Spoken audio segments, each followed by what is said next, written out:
Hello, ladies and gentlemen. Damian Nelson and David Hero come to here from Romines, where they party every day. Every day. Except for President's Day and Yom Kippur. We're going to talk about WWE Breaking Point on pay-per-view. This is the video wrap-up of that pay-per-view, the latest offering from World Wrestling Entertainment. David Hero, we saw two new big champions crowned in the World Heavyweight Champion and the WWE Champion, that being The Undertaker and John Cena. However, The Undertaker's title reign would not stick come the end of the night. No, so actually, he didn't even win it. Montreal Screwjob, part 2 is in effect. Why? Just because it was in Montreal? Well, yeah, of course. You know, he didn't tap out, he just put his hand down to get up. Teddy Long restarts the match saying that the submission move used by The Undertaker had been banned by Vicky Guerrero and that the match would restart immediately following thereafter. CM Punk wins by disqualification. As David Hero said, The Undertaker simply puts his hand down to get up and is deemed to have submitted in that matchup for the World Heavyweight Championship. I guess it's the only way they can do it. They can't have CM Punk lose. Undertaker, would win, it would be too quick. Undertaker loses all of his steam. Makes sense. I think a Hell in a Cell is coming up next. Absolutely. That is the next pay-per-view offering from WWE in October. Let's talk about some of the other matches in the card. It was John Cena versus Randy Orton in an I Quit match. John Cena, the new WWE Champion again. I think the match started off rather slow, built up nicely. I like the little necklace with the keys around Randy Orton's neck. But why was he wearing them, though? I don't know. He should have been brought down to the ringside. Yeah. And then John Cena never would have gotten out. John Cena takes a beating, but you never know it as he leaves as a real champ again. I think the main story of the night is obviously going to be the CM Punk situation with Undertaker, but there's two other key points to talk about. Firstly, CM Punk's comments referencing Jeff Hardy, maybe not by name, but certainly by situation, in a backstage promo where we saw a cameo by Jimmy Wayne Yang. Yeah, CM Punk definitely on his way to becoming the top heel on SmackDown. He is already, but just solidifying it, and he is not the guy to mess with right now. Also, the Team DX versus Legacy matchup, submissions count anywhere.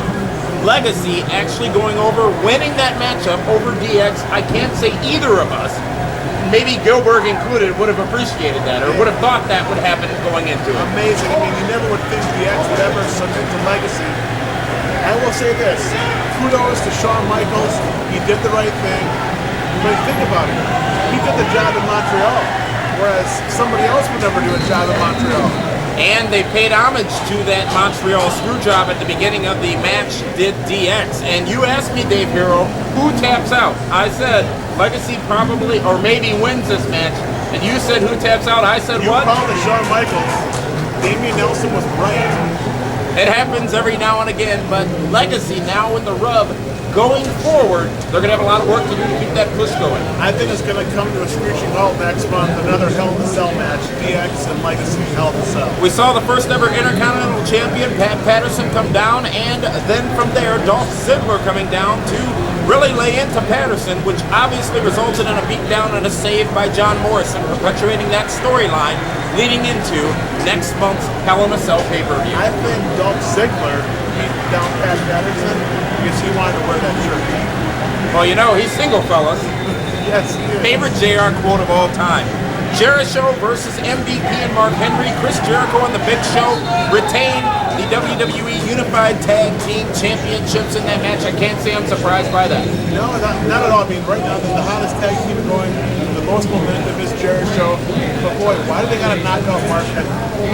I think they should have knocked out MVP, saved that Mark Henry Big Show for down the line. The United States Championship was on the line as The Miz took on Kofi Kingston. Kofi Kingston retaining the United States Championship in what was a very good matchup, I thought, Dave Hero. I thought it was a solid match. The fans weren't into it by any means. But Miz has come so far. I mean, it's amazing that he was once, as you called him, or JBL called him, the Red Rooster. Part 2. Speaking of fans not into it, the ECW Championship match between Kristen and William Regal. Firstly, Ezekiel and Vladimir Kozlov excluded from ringside, but this match was one that the fans didn't care about, a match that also saw Christian retain the ECW Championship. They should have kept Ezekiel and Kozlov at ringside. I think would have added more to the match. You're right, David, the fans just were not into it, they could care less. As we said, John Cena, the new WWE Champion, The Undertaker for a brief moment, the new World Heavyweight Champion, CM Punk retaining, walking out and into Hell in a Cell, still the World Heavyweight Champion. We got a little bit of a tease of the Ziggler-Morrison situation, and Legacy obviously gets a big push coming out of WWE Breaking Point. We want to hear your comments as well, so visit us at pwrshow.com. Tell us what you thought of the pay-per-view, and I've got to return Jeff Jarrett's shirt to him. So, this is the Pro Wrestling Report, the wrap-up of WWE Breaking Point. Thank you very much for tuning in, and we'll see you again Wednesday night. Very important, Dave Hero. Wednesday night, live, 8 p.m. Central Standard Time on 540 ESPN, the Pro Wrestling Report. Our special guest this week, Kip James. Don't call him Billy Gunn. He's Kip Or James. Rockabilly. Or Rockabilly, yeah, he's Kip James. Thanks for tuning in. We'll see you Monday with a brand new edition of PWR Express.